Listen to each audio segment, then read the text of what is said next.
하나님은 나의 기업이시라. 하나님의 말씀은 신명기 10장 9절입니다. 레위는 즉 하나님의 백성은 여호와가 그의 기업이시니라. 이 시간에는 하나님은 나의 기업이시라는 제목으로 말씀을 드리겠습니다. 다음은 어느 목사님의 간증인데 이 간증을 통해 우리가 배워야 할 것이 있습니다. 기도하며 하나님만 의지하라는 것입니다. 생활의 필요는 물론 주의 일을 할 때에 필요한 모든 것을 포함합니다. 다만 우리가 하나님께 순종하며 하나님께서 명하신 일을 행할 때라는 전제 조건이 필요합니다. 하나님께 불순종함으로 겪는 고난이라면 회개하고 순종하는 것이 우선시 되어야 합니다. 간증을 읽어보겠습니다. 신앙 성장과 성숙의 기간을 보낸 후 플로리다에 있는 매우 큰 교회의 청소년 담당 목사로 가게 되었다. 그와 더불어 우리는 수입이 줄어들면서 경제적 문제에 봉착했다. 18개월 된 아들까지 있어서 먹고 사는 게 더 큰 문제였다. 우리는 우리의 염려를 하나님께 맡기고 원수에게 저항했다. 그리고 하나님의 기적적인 채워주심을 경험했다. 나는 계속 사역에만 집중했고 때로는 하나님이 아주 극적인 방법으로 필요를 채워주시는 일이 반복해서 일어났다. 1988년 9월 하나님은 나에게 사역의 다음 단계로 들어갈 때가 되었다는 것을 보여주셨다. 그것은 여러 지역을 다니며 말씀을 전하는 것이었다.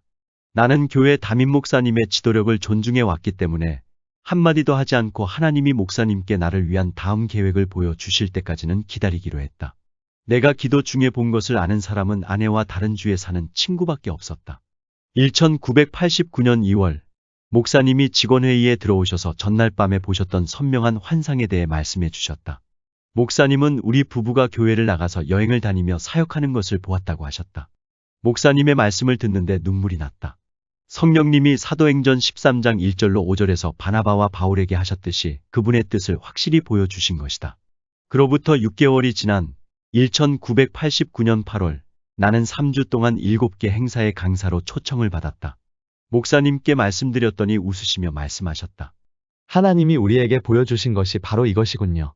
당신의 길을 잘 찾은 것 같네요. 이 가을에 할 수 있는 만큼 많이 돌아다니세요. 올해 말까지는 교회에서 계속 사례비를 드릴게요. 내년 1월부터는 재정적으로 독립하셔야 할 겁니다. 그 다음 몇 달 동안 나는 7개 지역에 가서 집회를 하며 하나님의 은혜를 경험했다. 하지만 더 이상 다른 초청이 없었다. 목사님은 이 사실을 아시고 내 월급이 끊기기 2달 전 미국에 있는 600개 교회의 주소와 추천서를 주셨다. 목사님이 말씀을 전하신 적이 있는 교회들이었다. 그 즉시 나는 목사님이 주신 주소로 편지 보내는 작업을 시작했다.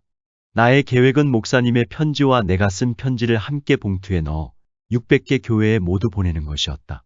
그런데 봉투 40개 정도를 완성했을 때 성령님이 내게 말씀하셨다. 아들아, 뭘 하고 있느냐? 나는 대답했다. 이 목사님들께 제가 그분들의 교회에 갈 수 있다는 것을 알리려고 합니다. 넌 내 뜻에서 벗어나려 하는구나. 내가 불쑥 내뱉었다. 하지만 하나님, 밖에선 아무도 제가 누군지 모르잖아요. 내가 다 하마, 나를 믿어라. 그때 나는 중요한 기로에 서 있었다. 내 마음속에 말씀해 주신 하나님의 명령에 복종함으로써 겸손을 택할 수도 있었고 나 자신의 노력으로 필요한 것을 채울 수도 있었다. 나의 염려와 문제들을 하나님께 맡길 것인가? 아니면 내 손에 계속 쥐고 있을 것인가? 나는 즉시 결정을 내렸다. 나의 지성이나 감정이 나를 설득하기 전에 그 40개의 봉투를 찢어버렸다. 내가 하나님으로부터 오는 음성을 들었거나 아니면 미쳤거나 둘 중 하나다라고 생각했다. 시간이 흘러서 12월 중순이 되었다. 계획된 집회는 단 2개뿐이었다. 하나는 1월 첫 주에 사우스캐롤라이나의 작은 도시에 있던 어느 교회에서 열리는 집회였고 다른 하나는 2월 말에 테네시주의 언덕에 자리 잡은 작은 교회에서 열리는 집회였다. 이때 목사님은 우리에 대한 걱정이 이만저만이 아니셨다. 마침 목사님은 매일 하는 텔레비전 방송 사역을 시작하셨는데 곧 프로그램을 전 세계로 방송하게 되었다. 마침 아내는 텔레비전 프로그램 제작 경험이 있었다. 그래서 목사님은 아내에게 시간당 $45의 새로운 프로그램을 제작하는 일을 해보겠냐고 제안하셨다. 나는 마음이 놓였고 신이 났다. 아내도 마찬가지였다. 그렇게 하면 나의 순회 사역에 탄력이 붙을 때까지 필요한 많은 돈을 충당할 수 있을 테니 말이다. 하지만 며칠 후에 기도를 하는데 성령님이 다시 한번 내 마음에 말씀하셨다. 아들아, 내 아내가 텔레비전 프로듀서 일을 받아들이면 내 사역을 위해 드려지는 헌금에서 내 아내가 버는 돈을 감할 것이다. 나는 내 아내가 내 옆에 있기를 원한다. 나는 충격을 받았다. 이 내용을 아내에게 전했더니 놀랍게도 그녀는 동의했다. 알고 보니 아내도 기도 시간에 똑같은 음성을 들었던 것이다. 우리는 정중하게 목사님의 제안을 거절했다. 이제 12월 말이 되었다. 교회에서 받는 돈은 이제 곧 끊길 텐데 여전히 예약된 집회는 2건밖에 없었다. 목사님은 다시 한번 나에게 도움을 주려고 하셨다. 주일 아침에 텔레비전으로 방송되는 예배를 드릴 때 당신을 강단 위에 세워 우리를 보고 있는 전국의 목회자들에게 당신이 순회 사역을 시작한다는 걸 알리려고 합니다. 그리고 우리 교회에서 매달 당신을 후원할 겁니다. 이번에도 나는 너무나 기뻤다. 이 하나님의 사람은 미국에서 매우 유명한 목사님 중 한 분이었고 그분의 프로그램을 보는 사람이 수백만 명에 달했다. 나는 이것이야말로 나를 사역 현장으로 내보내 하나님이 맡기신 일을 하게 하려는 하나님의 방법이라고 확신했다.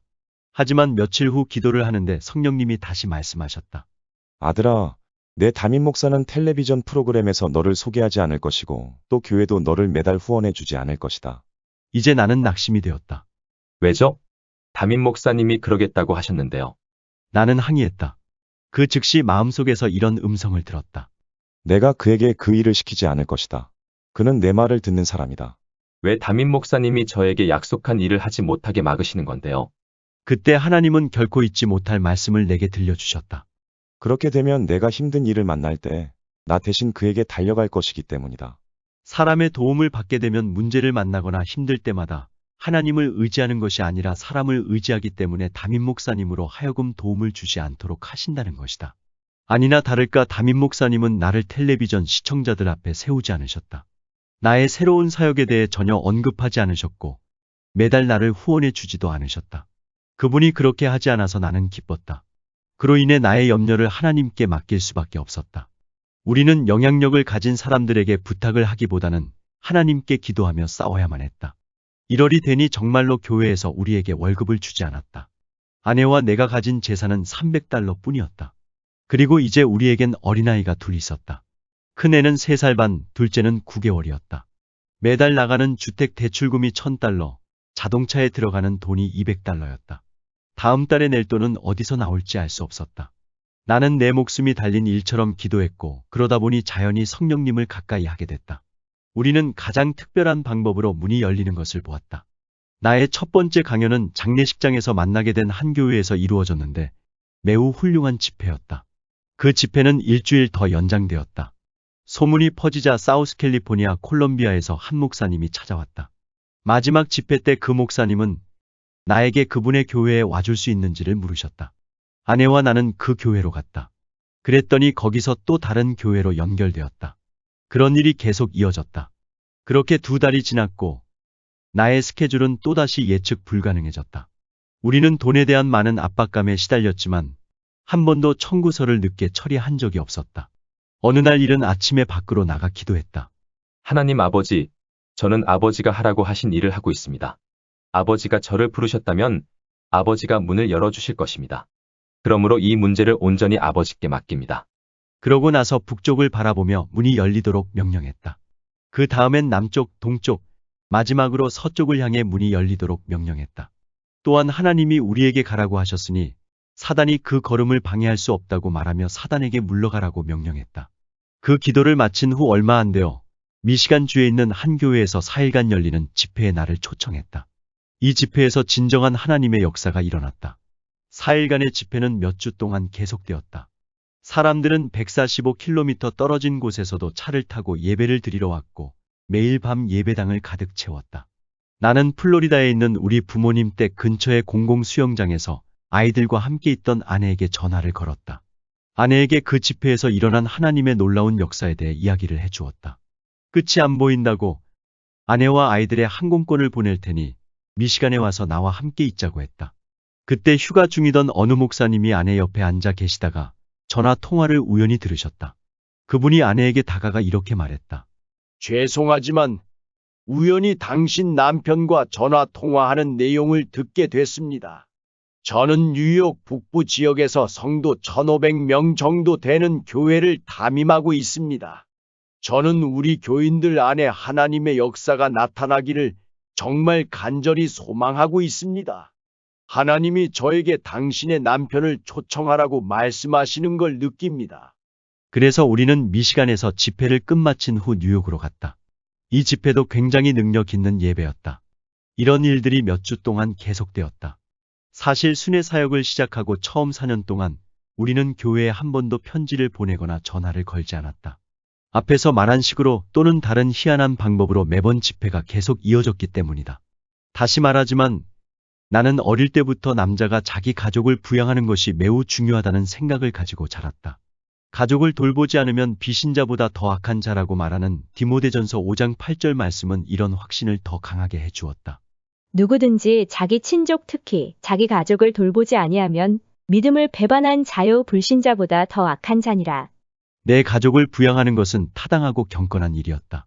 하지만 이 문제를 나의 최우선 순위로 삼았다면 나는 하나님께 순종하며 나아가지 못했을 것이다.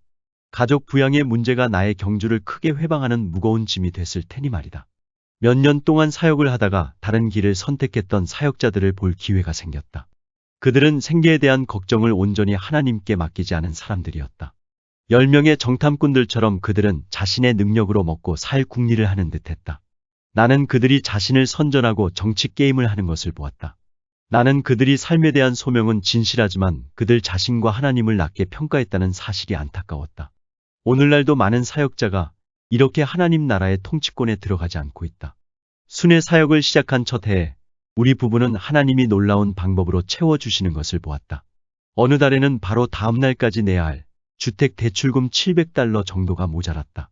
별 생각 없이 우편함을 열어보았는데 엘라베마에 사는 한 히피 부부가 보낸 편지가 와 있었다. 그들에겐 아이가 8명 있었는데 마루바닥에 박스 스프링과 매트리스 하나를 깔고 잠을 잤다. 편지에는 이런 내용이 써 있었다. 목사님, 이유는 모르겠지만 하나님이 오늘 $300를 목사님에게 보내라고 우리 마음에 아주 강하게 말씀하셨습니다. 그날 밤 나는 40명이 모인 교회에서 말씀을 전했다. 목사님이 종이봉투에 든 헌금을 우리에게 건네주셨다. 집에 와서 침대에 누웠는데 헌금 세어보는 걸 깜박 잊었다는 것을 깨달았다. 우리 부부는 우리 문제를 하나님께 맡겼기 때문에 솔직히 다음 날까지 내야 하는 대출금에 대해 아무 걱정도 하지 않고 있었다. 잠자리에서 일어나 헌금을 세어보았다. $397 26센트였다. 여기에 히피 부부가 보내준 수표를 합하면 대출금을 내기에 충분했다. 시간이 지나면서 나는 하나님이 우리를 훈련해 오신 과정을 깨닫게 되었다. 처음에 우리 부부는 자동차 교류 발전기처럼 작은 문제에 대한 염려를 하나님께 맡기는 법을 배워야만 했다. 우리의 월급이 적을 때 믿고 싸우는 법을 배우는 것이 매우 중요했다. 왜 그런가? 전임으로 순회 사역을 시작하면서 그나마 적은 월급도 없어졌기 때문이다. 우리는 믿음 안에서 성장했고 더 힘든 사명을 감당할 준비가 되었다. 순회 사역 첫 해에 만난 도전들은 우리가 더욱 성장하도록 도와주었고 우리에게 필요한 믿음의 다음 단계로 나아갈 수 있도록 준비시켜 주었다. 나의 염려들을 하나님께 맡기고 매 걸음 하나님을 믿고 의지하는 법을 배우지 못했다면 지금 나는 매우 힘들었을 것이다. 하지만 감사하게도 나는 돈 문제로 잠을 못 잔 적이 한 번도 없었다. 하나님이 약속하신 대로 모든 지각에 뛰어난 하나님의 평강이 그리스도 예수 안에서 우리의 마음과 생각을 지켜주셨다. 여기까지가 간증입니다. 우리는 사람이나 기관을 의지해서는 안 됩니다. 누군가가 설령 도움을 준다고 할지라도 하나님만을 의지해야 합니다. 많은 사람이 물질에 어려움이 있을 때 교회를 원망하며 떠나갑니다. 이러한 사람들은 공급의 원천이신 하나님을 바라보는 것이 아니라 사람과 교회를 바라보았기 때문입니다. 사단이 속삭일 때 우리는 말씀을 붙들고 기도해야 합니다.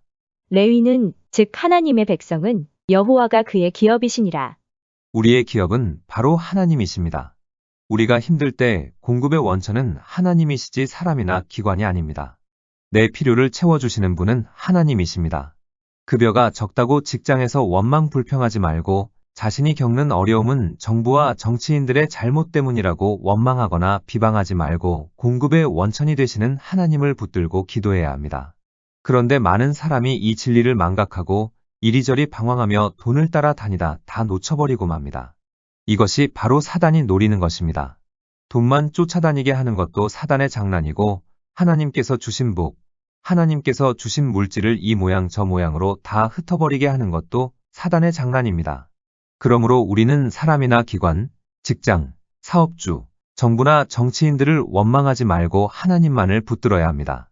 하나님이 낮추면 높일 자가 없고 하나님이 높이면 낮출 자가 없으며 하나님이 열면 닫을 자가 없고 하나님이 닫으면 열 자가 없습니다. 모든 공급의 원천은 하나님이심을 믿고 생활에 필요한 모든 것을 하나님께 맡기면 하나님은 우리의 쓸 것을 공급해 주십니다. 생계에 대한 염려를 온전히 하나님께 맡기지 못하는 사람들은 자신의 능력으로 먹고 살 궁리를 하며 자신을 선전하고 정치 게임을 하게 됩니다. 하나님은 먼저 작은 문제에 대한 염려를 하나님께 맡기는 법을 배우게 하고 점점점 더 큰 문제에 대한 염려를 하나님께 맡기는 법을 배우게 하시면서 우리를 강한 군사로 키우십니다.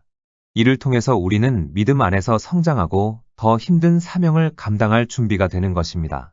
생활에 필요한 모든 것과 주의 일을 하는 데에 필요한 모든 것을 하나님께 맡기면 하나님은 우리의 쓸 것을 풍성히 공급해 주십니다. 기도하시겠습니다. 하나님을 믿는다고 하면서도 사람이나 기관을 의지했던 우리의 어리석음을 용서하여 주옵소서. 이제부터는 사람도 기관도 직장도 사업장도 정부도 정치인도 의지하지 말고 목숨을 걸고 기도하며 오직 만물의 주인이시여 우리의 온전한 공급의 원천이 되시는 하나님만 의지하게 하옵소서. 그래서 하나님의 초자연적인 공급을 일평생 누리며 모든 것이 넉넉하여 착한 일을 넘치게 하게 하옵소서. 예수님의 이름으로 기도드립니다. 아멘.